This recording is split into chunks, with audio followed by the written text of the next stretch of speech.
First year chemistry chapter 1 स्टेशियोमेट्री में इससे पहले मैंने राउंडिंग ऑफ डेटा का एक छोटा सा टॉपिक कराया था, वो एमसीक्यूज बेस्ड का होता है।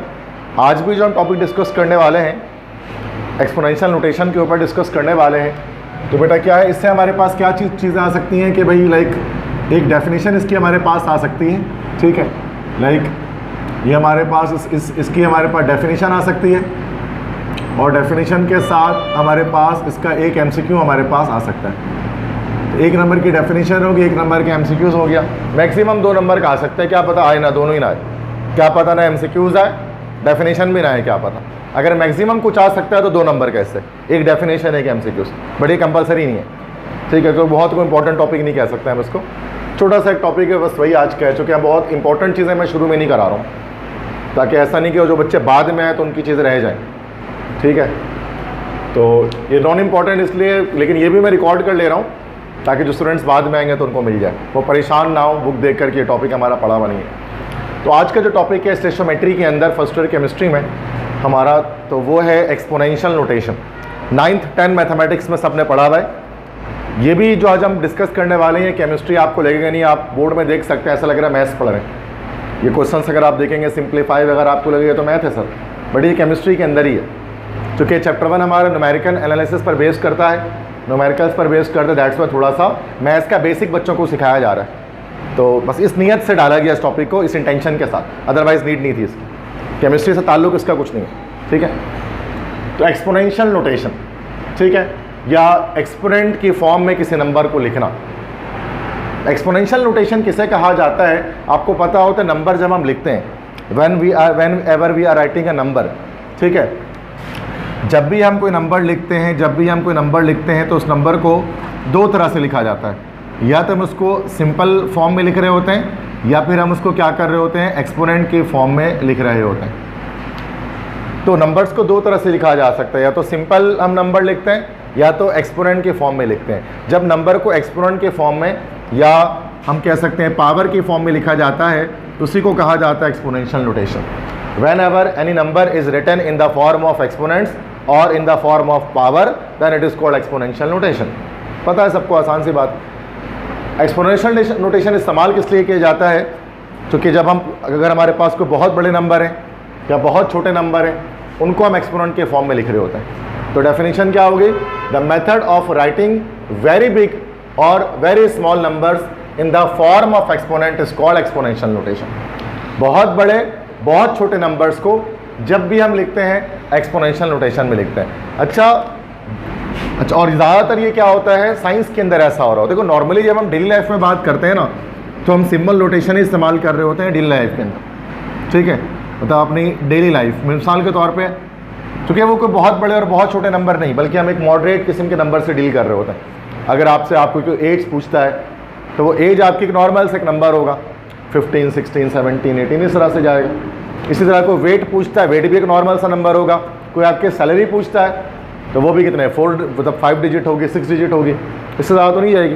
तो या कोई भी ऐसी चीज़, या डेली टेम्परेचर पूछा जाता है तो वो भी एक सफिशेंट सा एक मॉडरेट सा एक नंबर होगा। मतलब कोई ऐसा नहीं होगा कि उसमें 50 डिजिट होंगे या 30 डिजिट होंगे, ऐसा कुछ नहीं होगा। इसलिए डेली लाइफ के अंदर हम लोग सिंपल नोटेशन इस्तेमाल करते हैं, 1, 2, 3, 10, 20, 30, 100, 200, 300, 400। सैलरी बहुत ज़्यादा किसी को तो लाख रुपए हो जाएगी, 10 लाख रुपए हो जाएगी, है ना भाई, करोड़ों रुपए हो जाएगी, लेकिन वो भी लिखा जा सकता है, उसके लिए भी पावर की नीड नहीं है। पावर लिखा जाता है जब हम कोई बहुत ज़्यादा बड़े नंबर या बहुत ज़्यादा छोटे नंबर जब हम लिखते हैं, और ये डेली लाइफ के अंदर इस्तेमाल नहीं होता। ज़्यादातर क्या होता है साइंस के अंदर, बेटा साइंस के अंदर, केमिस्ट्री फिजिक्स के अंदर हमें डील करना पड़ता है बहुत बड़े और बहुत छोटे नंबर से। इसकी वजह से क्या करते हैं हम लोग, साइंटिफिक या एक्सपोनेंशियल नोटेशन को इस्तेमाल करते हैं। जैसे मिसाल के तौर पर यहाँ पर हम कहते हैं कि mass of electron, 9th class में पढ़ा होगा, मास ऑफ इलेक्ट्रॉन। इलेक्ट्रॉन का मास होता है 9 अच्छा, इसको तो मैंने ये साइंटिफिक नोटेशन में लिखा। अगर मैं मास ऑफ इलेक्ट्रॉन को इस तरह लिखूँ तो 0.1 2 3 4 5 6 7 8 9 10 11 12 13 14 15 16 17 18 19 20 21 22 23 24 25 26 27 28 30 911 किलोग्राम। इलेक्ट्रॉन का मास इतना केजी होता है, इतने किलोग्राम्स इलेक्ट्रॉन का मास होता है। पॉइंट के बाद 0 देखे कितने सारे, बड़ा लेम लग रहा है ये, बड़ा अजीब सा लग रहा है, ये ऑकवर्ड लग रहा है, ये एब्सर्ड किस्म का लग रहा है, ये लग रहा है टीचर ने मजाक कर दिया बोर्ड पे या कोई हमसे मजाक कर रहा है, ऐसा लग रहा है इस नंबर को लेकर। लेकिन मजाक नहीं, सच्चाई है कि एक इलेक्ट्रॉन का वजन इतना ही होता है। लेकिन अजीब सा लग रहा है ना, इतना लंबा सा जीरो लिखेंगे, इसी की आसानी के लिए एक्सपोनेंशियल नोटेशन होता है। इसी नंबर को हम इस तरह लिखेंगे तो कैसा आसान सा छोटा सा नंबर बन गया ये। अभी कैसे कन्वर्ट किया जाता है इसमें बात अभी हम करते हैं, लेकिन ये देखो इतना छोटा नंबर है, कितना छोटा नंबर है जिसको हमने एक्सपोनेंट के फॉर्म में पावर माइनस डालकर लिखा है, ऐसा ही है। इसी तरह से अगर हम देखते हैं कभी कभार नंबर बहुत बड़े होते हैं, जैसे कि एवोगाड्रोस नंबर आप लोगों ने क्लास 9 में पढ़ा होगा, अभी दोबारा भी पढ़ेंगे हम लोग फर्स्ट ईयर में। एवोगाड्रो एक साइंटिस्ट था, एमिलियो एवोगाड्रो, फ्रेंच साइंटिस्ट था, जिसने क्या बताया था कि किसी भी सब्सटेंस के 1 मोल में नंबर ऑफ पार्टिकल्स की तादाद फिक्स होती है, दैट इज 6.02 एक्सपोनेंट 23। इतने पार्टिकल्स होते हैं। अब ये पार्टिकल्स हैं कितने, तो 602 1 2 3 4 5 6 7 8 9 10 11 12 13 14 15 16 17 18 19 20 21, इतने पार्टिकल्स। मतलब कि अगर आप कोई भी सब्सटेंस, किसी भी सब्सटेंस का 1 मोल लेते हैं, उसमें इतने एटम्स, इतने मॉलिक्यूल्स पाए जाते हैं। अब जाहिर सी बात है ये ऑकवर्ड लग रहा है इतना बड़ा नंबर, तो हम क्या करते हैं इसको हम इस तरह से लिख लेते हैं 6.02 एक्सपोनेंट। सबने 9 क्लास में पढ़ा होगा, ठीक है बेटा।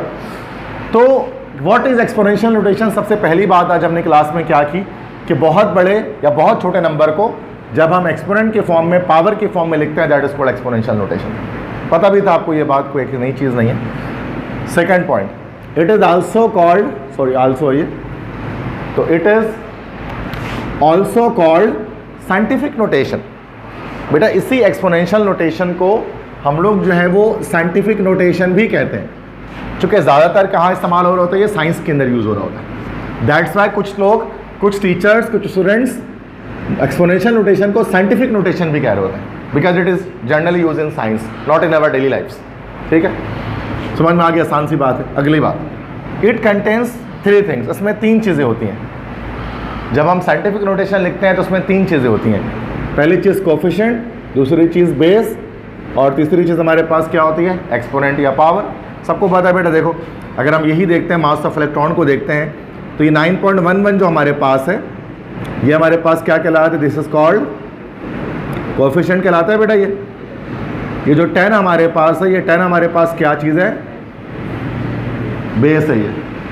और जो -31 है, ये हमारे पास क्या चीज़ है, दिस इज एक्सपोनेंट या पावर है, ये है ना बेटा। हर एक साइंटिफिक नोटेशन में ये 3 चीज़ लाजमी होती है। जैसे यहाँ देख लो, ये हमारे पास रहा कोफिशिएंट, ये हमारे पास रहा बेस, और ये रहा हमारे पास एक्सपोनेंट, है ना, ये पता ये भी आपको। तो जितने भी साइंटिफिक नोटेशन होते हैं इसमें 3 चीज़ है, कोफिशिएंट है, बेस और एक्सपोनेंट है, जिसको हम पावर भी कहते हैं। ठीक है, last point, if decimal point is located after first digit of coefficient then it is called standard scientific notation.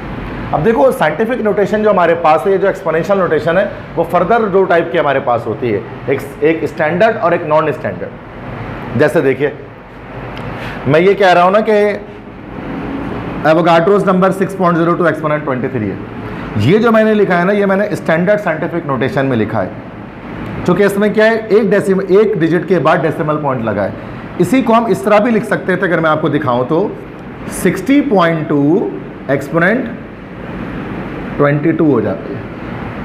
ये भी साइंटिफिक नोटेशन है, ये भी साइंटिफिक नोटेशन है। Then what is the difference between these two, कि ये हमारे standard scientific notation है और ये हमारा नॉन स्टैंडर्ड साइंटिफिक नोटेशन है। Why it is called non standard scientific notation, because decimal point is located 2 digit after 2 digit, और 2 digit या मतलब अगर 1 डिजिट के अलावा कहीं पर भी लोकेट हो रहा है अगर, तो वो नॉन स्टैंडर्ड साइंटिफिक नोटेशन कहलाता है।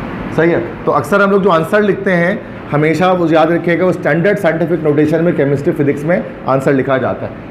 हम कभी भी इस तरह से नहीं लिखते हैं आंसर, हम हमेशा आंसर इस तरह से बनाते हैं। और आपका कैलकुलेटर भी ऑटोमेटिकली आपको आंसर स्टैंडर्ड में दे रहा होता है। अगर आपने कैलकुलेटर के साथ छेड़छाड़ नहीं की है तो वो आपको आंसर ऐसे ही देगा। अगर आप उसके सेटिंग में जाकर छेड़छाड़ कर चुके हो तो वो डेसिमल पॉइंट आगे पीछे कर सकता है। फिक्स वाला और साइंटिफिक वाला मूड जो होता है, देखा होगा, फिक्स SCI ये सब लिखा होता है, कुछ बच्चे उसमें घुस के ना आगे पीछे कर देता है, फिर रीसेट करना पड़ता है। ठीक है, तो ये ऐसे भी आंसर दे सकता है, लेकिन इसके लिए सेटिंग करनी पड़ेगी आपको। और अगर आप सेटिंग नहीं कर रहे तो वो स्टैंडर्ड देगा, क्योंकि पूरी दुनिया में स्टैंडर्ड चलता है। बात समझ में आ गई, ये बहुत बेसिक सी बात है। तो यहाँ पर ये तो एक नंबर की डेफिनेशन है जो आ सकती है, जो ज़्यादा बहुत ज़्यादा आपने यहाँ से लेकर यहाँ तक लिख दिया तो ये 1 मार्क्स के लिए काफ़ी है। थोड़ा सा 1-2 पॉइंट और बता दें, आपकी मर्जी है। 1 नंबर का ही ये आएगा, तो मैंने ज़्यादा ही लिखा दिया, इतना नहीं लिखना होता, ठीक है। बस ये आसान सी बात है, तो मैंने बोला लगे हाँ तो पता ही दो, पता भी है आपको, कोई ऐसी नई चीज़ नहीं है कि सीखना पड़े। अब आते हैं क्वेश्चन की तरफ, आते हैं एक्सरसाइज सॉल्व करते हैं बुक के इसके जो एक्सरसाइजेज हैं। ये 3 एक्सरसाइजेज हैं जो सॉल्व करने हैं, ये मैथमेटिक्स से प्योरली। क्वेश्चन 1 है express the following numbers into exponential notation. 3 number दिए हुए हैं, सिंपल नंबर दिए हुए हैं, उसको एक्सपोनेंशियल नोटेशन में कन्वर्ट करना है। बड़ा आसान होता है, आपको पता है, सबको आता है। हाँ बेटा, तो पॉइंट यहाँ पर हमारे पास अच्छा पॉइंट हमारे पास यहाँ पर एंड में मौजूद है, पॉइंट नहीं लगा हुआ है तो एंड पर है। तो सबसे पहले क्या करना है, पॉइंट को 1 डिजिट के बाद लेकर जाना है। तो यहाँ पर हम पॉइंट को 1 2 3 स्टेप बैक मूव करेंगे, और पॉइंट जब लेफ्ट साइड पर मूव करता है तो पावर प्लस में आ रहा होता है, और जब पॉइंट राइट साइड पर मूव करता है पावर माइनस में आ रहा होता है। ऑलरेडी नो, आपको पता है। तो ये क्या हो जाएगा 3.652 एक्सपोनेंट। अब आपने चूंकि 1 2 3 स्टेप बैक किया है, पावर को क्यूब आ जाएगा। आता है सबको ये करना, वेरी इजी। इसी तरह से क्वेश्चन 2 हमारे पास क्या है, अब यहाँ से पॉइंट को हमें राइट साइड पर लेकर जाना है, एक नॉन जीरो डिजिट के बाद, नॉन जीरो डिजिट के बाद लेकर जाना होता है, जो जीरो ना हो, ठीक है, ये रूल है। तो हमने यहाँ पर इसको 1 2 डिजिट के बाद लेकर चले गए, तो 1 और 2 स्टेप आगे लेकर गए, ये हो गया 2.31 एक्सपोनेंट। अब चूंकि राइट साइड पे लेकर जा रहे हैं 2 स्टेप, तो माइनस का 2 पावर हो जाएगा। ऐसे ही आएगा बेटा, ये सबसे इजीएस्ट वे है एक्सपोनेंट को बनाने का। इसी तरह से इसमें भी यही होता है, राइट साइड पे जा रहे हैं लेकिन 1 2 3 4 5 स्टेप जा रहा है, तो ये क्या हो जाएगा 7.2 एक्सपोनेंट -5। बहुत आसान है, ठीक है। तो समझ में आ गया सबको। वैसे कोई भी नंबर, ये बुक में ये क्वेश्चन हैं, आप कुछ नया भी आ जाए तो हम कर सकते हैं। ये बुक के सवाल हैं जो मैंने लिखकर लिखी हैं। इसके बाद question 2 express the following in simple number. देखो अभी केमिस्ट्री स्टार्ट नहीं हो रही है, मैं बता रहा हूँ, ये बच्चे कम है तो मैं थोड़े से हल्के हल्के टॉपिक उठा रहा हूँ, अभी थोड़े हल्के फुल्के से टॉपिक उठा रहा हूँ। जब बच्चे आ जाएंगे ना ज़्यादा तो उठाएंगे रियल केमिस्ट्री, ठीक है। मुश्किल चीज़ें जो वाकई में जिसमें सर पकड़ के बैठ जाए क्लास में, अभी तो हंसी मजाक में निकल जाएगा सारे, क्योंकि टॉपिक ही आप देखो कितना आसान है, और है बुक का ही, ऐसे नहीं कि अपनी तरफ से बना रहा हूँ, बुक में है ही है, ठीक है, घर जाके देखिएगा, लेकिन बहुत आसान है। Express the following in simple number, ठीक है। अब ये रिवर्स करना है, सिंपल नंबर पे लेकर आना है, एक्सपोनेंट को सिंपल पर लेकर आना है, ठीक है, रिवर्स उल्टा काम करना है। ये 3.26 एक्सपोनेंट -3, इसका मतलब क्या हो गया कि हमें पॉइंट करके लगाना है, 0.0326, ऐसे ही हो जाएगा क्या, क्योंकि देखो 1 2 3 स्टेप जा रहा है, ऐसे ही आएगा, क्लियर है। इसी तरह से इसको लाना है 1.921 एक्सपोनेंट 2, ओके, मतलब पावर पॉइंट को आपने 1 2 डिजिट राइट पर शिफ्ट कर देना है, ये हो जाएगा 192.1। क्लियर है बेटा, आंसर आ गया, ये आता है करना ही। उसके बाद देखो अब एक्सपोनेंट 5 है, एक्सपोनेंट 5 का मतलब यहाँ पर ये पॉइंट 1 2 फिर 3 4 5 डिजिट के बाद जाएगा ना भाई, तो इसको किस तरह से लिखेंगे 1 0 2 0 0 0। देखो यहाँ था ना 1 2 3 4 5 डिजिट के बाद पहुँच गए, अपनी तरफ से 0 लगाने पड़ जाता है, तो ये हो गया, ऐसा ही होगा बेटा। तो ये हमने रिवर्स कर लिया कि हमने क्या किया कि एक्सपोनेंशियल नोटेशन को हमने साइंटिफिक में और हमने एक्सपोनेंशियल नोटेशन को सिंपल में कन्वर्ट कर लिया। तो मसला तो नहीं है ना भाई। तो मैथ्स की चीज़ है तो मैं बहुत गहराई में नहीं जाना चाह रहा, बहुत बेसिक सी चीज़ है, तो समझ गए होंगे। क्वेश्चन नंबर 3 लास्ट क्वेश्चन है आज का, सिंप्लीफाई द फॉलोइंग। लेकिन सिंप्लीफाई तो करना है, बट कैसे करना है आगे ये भी लिखा हुआ है बुक में, according to the rules of exponential notation. Exponential notation के रूल के अकॉर्डिंग क्या करें बेटा, आप इनको सॉल्व कर लें। वैसे तो कैलकुलेटर से डायरेक्टली हो सकता है।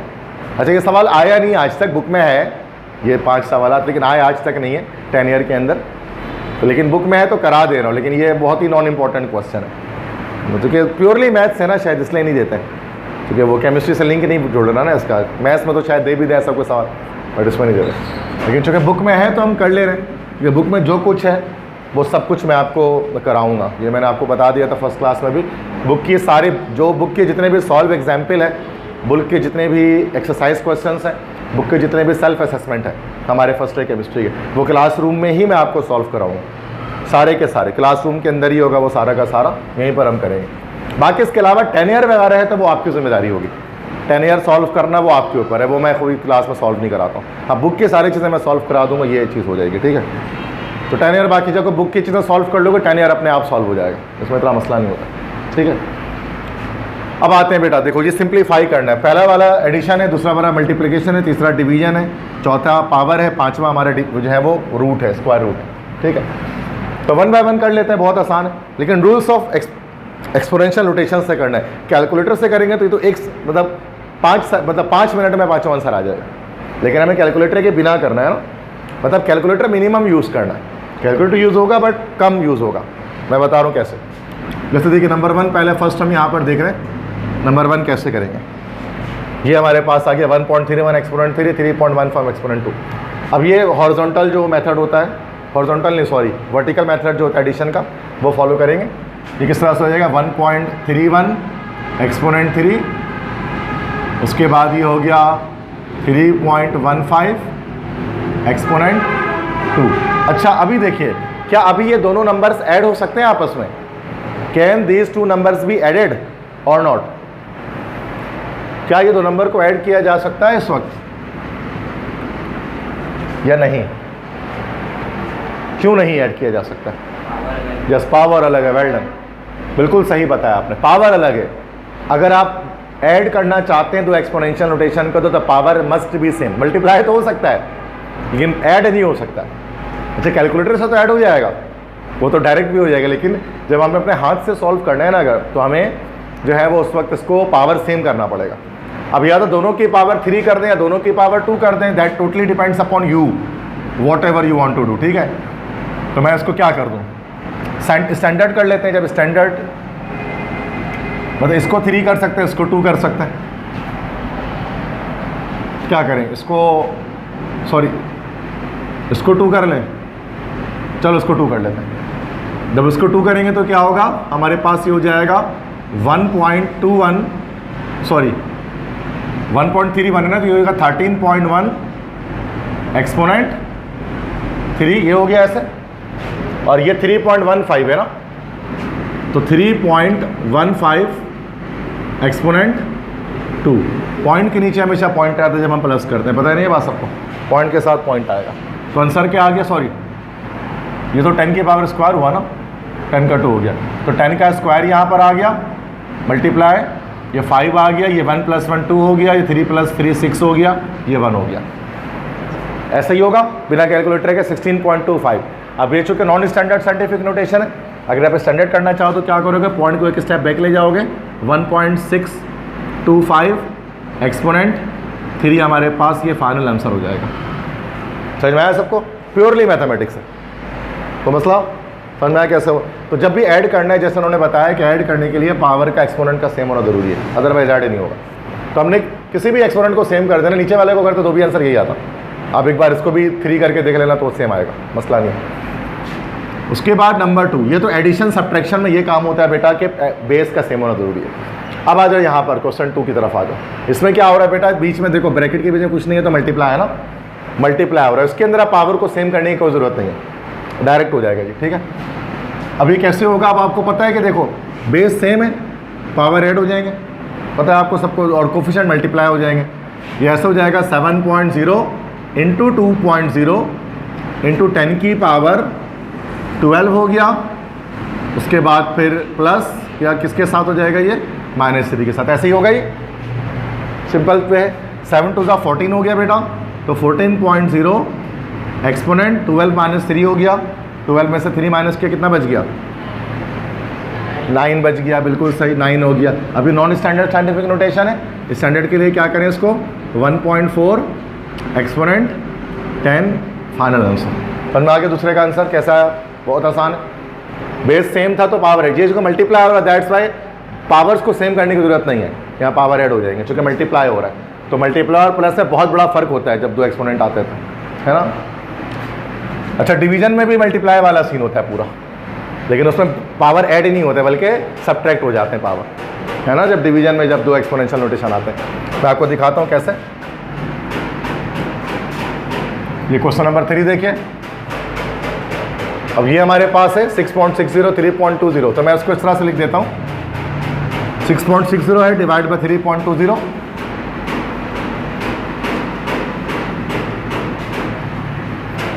ठीक है। तो 6.60 डिवाइड बाय 3.20।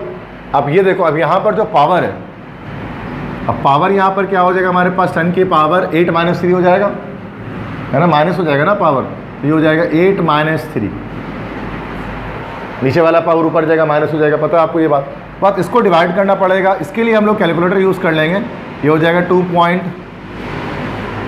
इसको कैलकुलेटर से कर सकते हैं, करें बताएं 2.06 आएगा शायद, ये कैलकुलेटर से करें, इसको आप हाथ से करने की जरूरत नहीं, डिवीजन डेसिमल डिवीजन है ना, थोड़ा सा मुश्किल होता है। 2.06 आ रहा है शायद, या 03 आएगा, 06 आ रहा है, ठीक है। ये हो गया 2.06, एक्सपोनेंट 10 की पावर क्या आ गई, 8 में 3 निकाला 5, ये आंसर हो गया। स्टैंडर्ड में ही आ रहा है डायरेक्टली, समझ में आ गया सबको। Question number 3। अब क्वेश्चन 4 देख लेते हैं, आसान है ना भाई, ये बहुत ईजी है, आता नहीं है पेपर में, तभी तो आसान है, तभी तो नहीं आता। अब ये सब दे तो और बच्चा टॉप कर लेगा रांची में, देते नहीं है ना, बुक में बिलावजा डाल दिया गया है, तो बुक में जो कुछ है वही नहीं है कि हर कुछ पेपर में आ जाए, सेलेक्टेड चीज़ें ही आ रही होती है, आपको पता है। लेकिन हम पढ़ते हैं सारे ही हैं, लेकिन नॉलेज हमारी डेवलप हो जाए। फोर्थ इसके बाद, अच्छा फोर्थ उसके बाद क्या है, देखो पावर, मतलब ये एक्सपोनेंट है, एक्सपोनेंट के ऊपर पावर लगा है। अब देखो पावर पे पावर है, आपने पढ़ा होगा कि x की पावर m की पावर n जब होता है तो ये x की पावर m × n हो जाता है, याद है मैथ्स में, ये आइडेंटिटी याद है सबको, बहुत मशहूर है, 9 या 10 में पढ़ा होगा। तो ये पावर पे पावर है, मल्टीप्लाई हो जाएगा, तो 4 2 8 हो जाएगा पावर, और इसका भी पावर हो जाएगा, ठीक है। तो इस तरह से हो जाएगा कि आंसर किस तरह से आएगा कि 3.25, इसका तो स्क्वायर हो जाएगा, मल्टीप्लाई बाय 10 की पावर 4 मल्टीप्लाई बाय 2 हो जाएगा, ऐसे हो जाएगा। इसका स्क्वायर आप ले लें कैलकुलेटर से, 3.25 का स्क्वायर आप कैलकुलेटर से, क्योंकि वो काम हम कैलकुलेटर से कर सकते हैं। कितना आ गया, 10.562, ओके 5। एक्सपोनेंट 10 की पावर 4 2 क्या हो गया, 8 हो गया। आप स्टैंडर्ड करना है तो पॉइंट को एक स्टेप बैक लाओ, 1.05625, एक्सपोनेंट एक स्टेप बैक कर रहे हैं तो पावर 9 हो जाएगा ना आंसर। चलो आया सबको, ये वाला सवाल क्लियर हो गया। लास्ट क्वेश्चन है 2.5 एक्सपोनेंट 7, इसका हम लोग क्या स्क्वायर रूट लेना चाहते हैं, ठीक है। इसको भी हम करते हैं विदाउट यूजिंग कैलकुलेटर, मतलब एक्सपोनेंशियल रूल्स के थ्रू। नंबर 5 क्वेश्चन है ये। अब देखो इसका एक तरीका, इसका एक शॉर्टकट, मतलब इसमें एक ट्रिक लगेगी हमारी। ये 2.5 है ना, जो बुक में जैसे किए गए वैसे कर लेते हैं, इसको 20, मतलब इसको पॉइंट को ना इधर ले जाया जा रहा है 25, जो 2.5 का रूट बिना कैलकुलेटर निकलेगा नहीं, कैलकुलेटर से निकालने के लिए 25 कर लेता है इसको। तो हो क्या जाएगा बेटा, क्वेश्चन 5 में ये हो जाएगा 25 एक्सपोनेंट 7 के बजाय पावर क्या हो जाएगा, 6 हो जाएगा ना, पावर 6 हो जाएगा बेटा। अब देखो, अब इसका भी रूट है, इसका अब 25 है, 25 का रूट हमारे पास क्या निकल के आ गया, 5 आ गया, 25 का रूट 5 आ गया, एक्सपोनेंट 10 के पावर 6। अच्छा, रूट का मतलब क्या होता है, हाफ होता है ना, हाफ। तो ये क्या होगा, 2 1 ज़ा 2, 2 पावर हाफ हो गया, तो 2 2 3 ज़ा 6, तो क्या हो गया 5 एक्सपोनेंट 3, ये हमारा आंसर है। तो क्या आपको पता, रूट का मतलब 10 की पावर, मतलब पावर हाफ पावर होता है, 1/2 पावर होता है। समझ में आ गए, सारे सवाल समझ में आ गए, बस कंप्लीट हो गया।